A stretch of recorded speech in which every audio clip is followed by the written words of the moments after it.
On to Jonathan Catherall. Now, Jonathan is living the action, are you not, Jonathan? Because he is already working in Buckinghamshire on the issue of social inclusion. The Buckinghamshire bit is the Buckinghamshire County Council, but he is actually developing a new partnership with Donset, who have this whole new project about active Buckinghamshire. I'm sure there'll be lots we can do with you in Milton Keynes after finding what you have to offer. And so over to Jonathan. Thank you. Okay, well, thanks very much, everyone. And it's really great to have Abigail come and speak before me, because that really sets the scene. And a lot of your questions that have come up on Twitter about how can we create a more cooperative community, a more cooperative sort of council framework and so on. I'm hoping that I can convince you that SPICE, the organisation I work for, and its currency, time credits, is part of the answer. I'll just move on. Abigail has also touched on some of the challenges that we face, that SPICE as an organisation, and I'll tell you a bit more about what we do and how we do it, are clearly, I don't need to say much about the constraints on public spending, but it's not just about public spending. As Abigail said, there is a model of service activity and service delivery which tends to be top-down and tends to say that people are a drain on the system, that somehow people need to be fixed or their places need to be fixed, and the sort of role of the state is kind of pour energy into doing that. And I know that the voluntary sector across the UK has obviously been works against that and argues against that, but at the same time the voluntary sector itself can also sometimes stress that aspect of the person needing help and support, and listen less to the voices of those people and how they need to support, how they need support. And what that's led to is a relative lack of engagement in services. So in health, it's very clear that when people are involved in their own health, in their own healthcare, then their health outcomes improve. But for example, the health and social care structures that we have very often tend to make people a sort of passive recipient of their healthcare.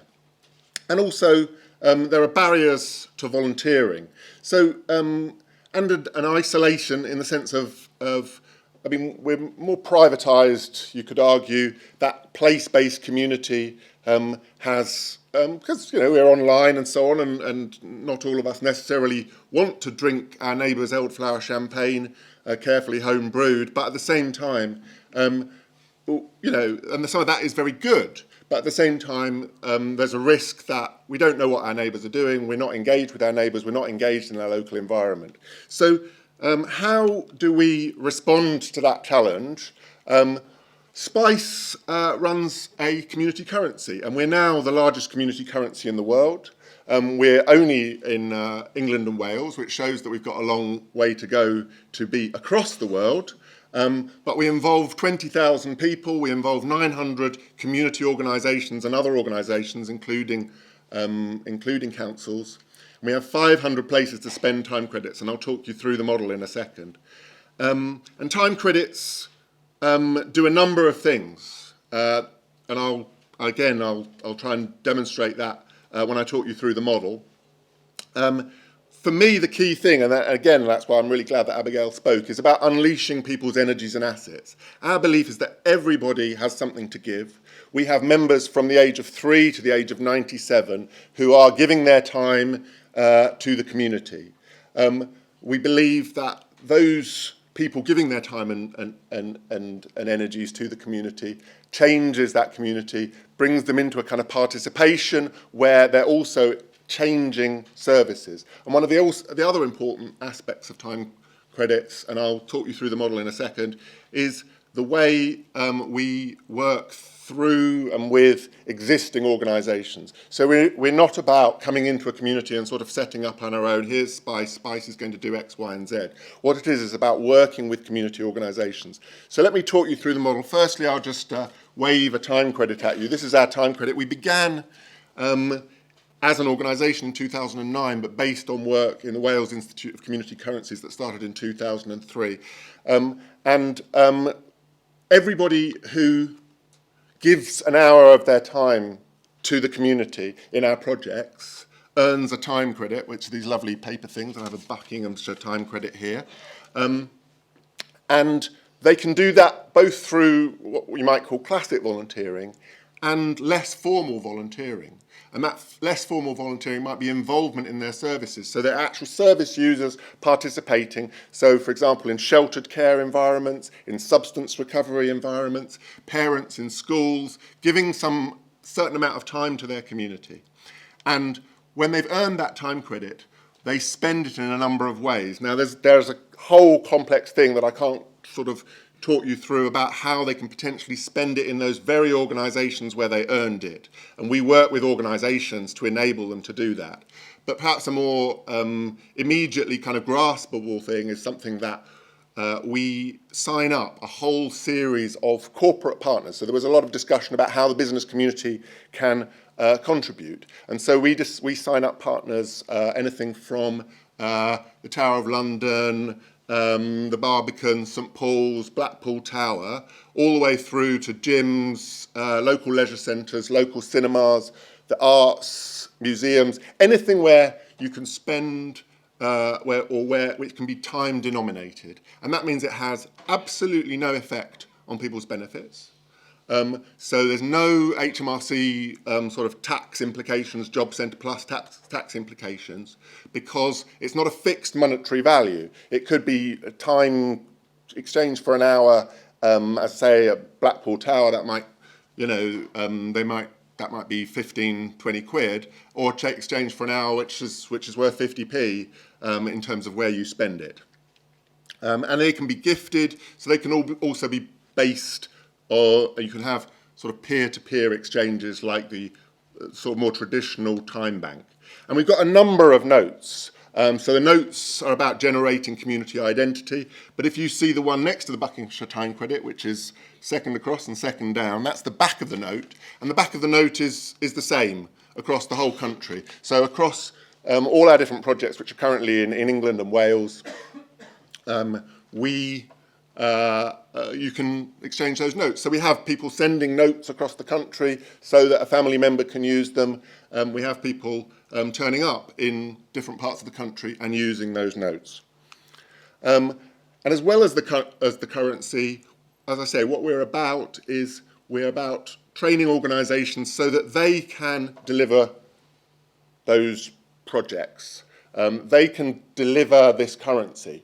So what we find is that as we train organisations, they become more able to involve and engage the different kinds of volunteers, new people in volunteering, new people in activity. They also begin to assess their assets. So Abigail was talking about how important it is for not just the council, but for other organisations to kind of determine what are their assets and what are the assets of the people that they work with.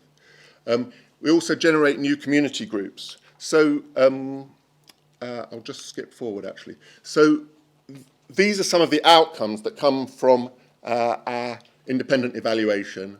So almost half of the people involved in a time credit scheme hadn't given their time before. People are giving their time more frequently than an average volunteer. We're involving new kinds of people. People at risk of social inclusion generally tend to volunteer less, but we can actually engage people who are right at the heart of services being provided in engaging and giving their time more. People make new friends, it extends their purchasing power. One of the most moving examples was a dad sort of saying that he, by earning time credits, having been unemployed for a long period of time, he felt that he could take his family out to things, to the theatre, to watch a rugby game or whatever it might happen to be, that actually kind of made him feel like he was giving something back to his kids and extends people's purchasing power. On the organisational side, so, as I say, we work with local organisations to encourage them to think about the assets that they have. And those assets may be very much there may be a room, there may be certain services they do. How can they take those services and potentially charge for them in time credits? So people put a value on them, but people then engage. And we also have an incredible record. I mean, this says 95 people have been incentivized to start a community group. This is out of 1,000 people that were asked by our independent evaluators. So if you think that basically 9% of people are starting a community group of some kind, and that could be a local sort of fete, a local gathering, it could be a girls' club, it could be a peer support group amongst older people, amongst job seekers, and so on. A vast range of different initiatives are coming out of this. And people reported quality of life, and that increases as our programmes go on. So when our programmes have been going for more than a year, that goes up to 75%. And people also said, and there's a lot of well-being outcomes that come not just from the earning, but from the spending of time credits. So we originally thought, okay, we're putting the spend there. People are going to sort of say, oh, it'd be nice to go to the cinema, so I'll do the volunteering.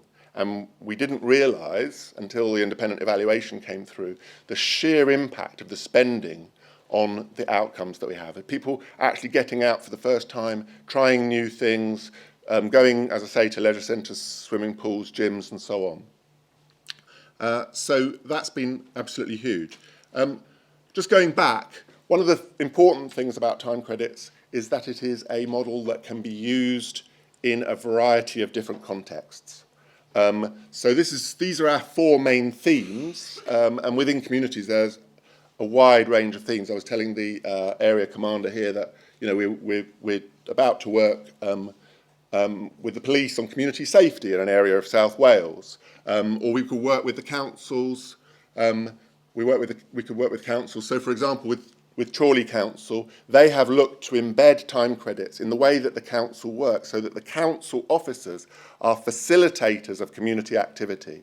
And part of the role of the council officers is to, and that ranges to people like the refuse collectors. Part of their role is to find people in the local community who can stimulate activity, who can start leading those community groups. Those community groups then, using our systems and our sort of administration systems, pay themselves in time credits for the efforts that they're putting into the community, creating this kind of virtuous circle.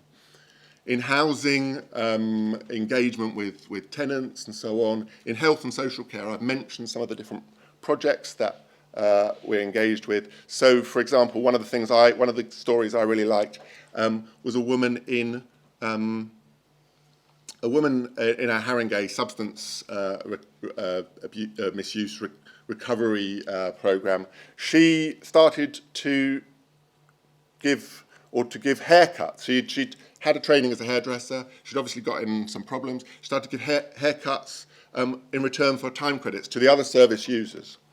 And so she was able to build her confidence amongst those service users, giving them haircuts, got a placement off the back of that, and hopefully can move from that into some kind of paid work as part of her recovery journey. And schools, sort of energising parental activity and so on.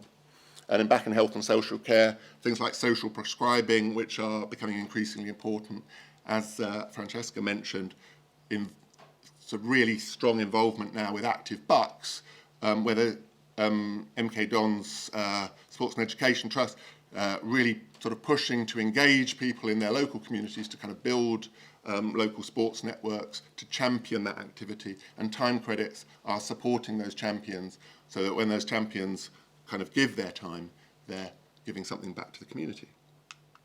So, there's a couple of case studies there. I'm sure it's quite possible that things will be circulated later. So I say my general message is please do, as a community, engage with Spices in this journey, and it would be very good to talk to all of you about how that can be done.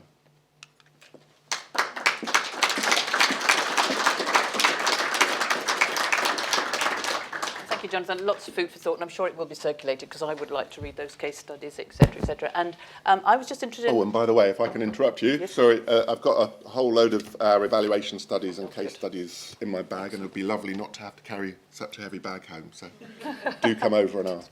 And I was just going to ask a more general question. If you look at it and just stand back, and there's fantastic outcomes there, what do you think the motivation is that is made it people taking this up? What is it the reward of something for them, or is it on a deeper level?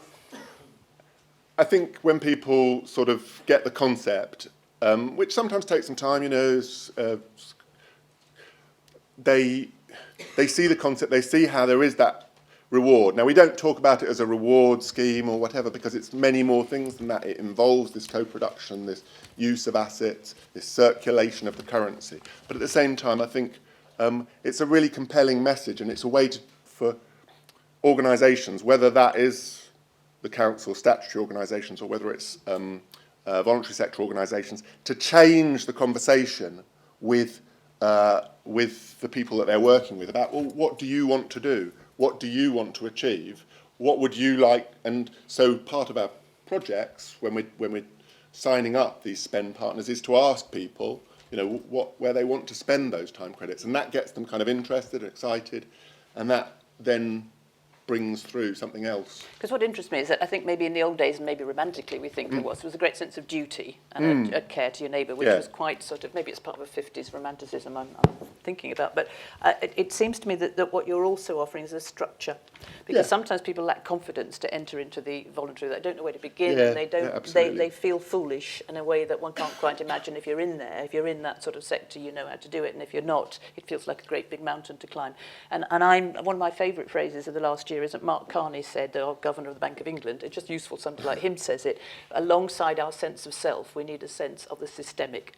And I think structures are terribly important, and we may find that we've lost some of our pathways, and maybe this is one way. What I wouldn't want to think is that we wanted everything to be about self again, but actually the focus of this is that you're entering into a sort of connectivity and structure and opportunities, and then that leads you to some other connection and another connection, and that seems to me the better motivation that you enter into that. So so thank you again, Jonathan. That is fantastic. Coffee is coming very, very soon, and I think we'll take a shorter little moment of a quick minute sharing perhaps a powerful point that comes out of that. But we might encourage you to go down to coffee quite soon, because that's where the conversations can come. We will. Keep tweeting, keep talking to each other, but there's just a few things I wanted to pick up from that, the tweets that were coming up as Jonathan was talking.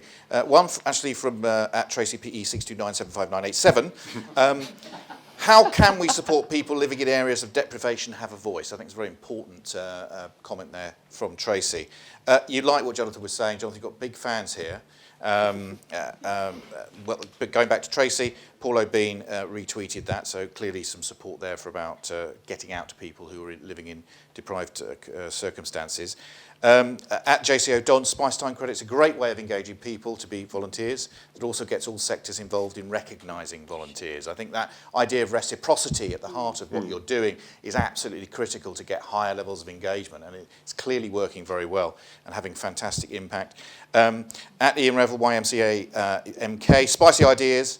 Value is not limited to money. Gaining the time credit is rewarding, and then the bonus to spend the credit earned. Wow. Just reinforcing that. Laura Beresford, Jonathan Catherall from Spice, talking about their time credit scheme. A beaut of an idea. Let's see if we can come up with our own beauts of an idea as well through the rest of this afternoon. At Susie Joyner, time credit's a huge value to reduce isolation for older people and carers. More support there. And at MK Don Set, volunteer community champions will be rewarded with time credits. So that's happening in our own community. So there's just a bit of a flavour there of some of the tweets that were coming through. If you'd make yourselves down to the cafe down below, the Beryl Cafe, where there will be coffee and tea. And if I could plead with you to be back here at 4:10, because we want to continue the pace of ideas. Thank you.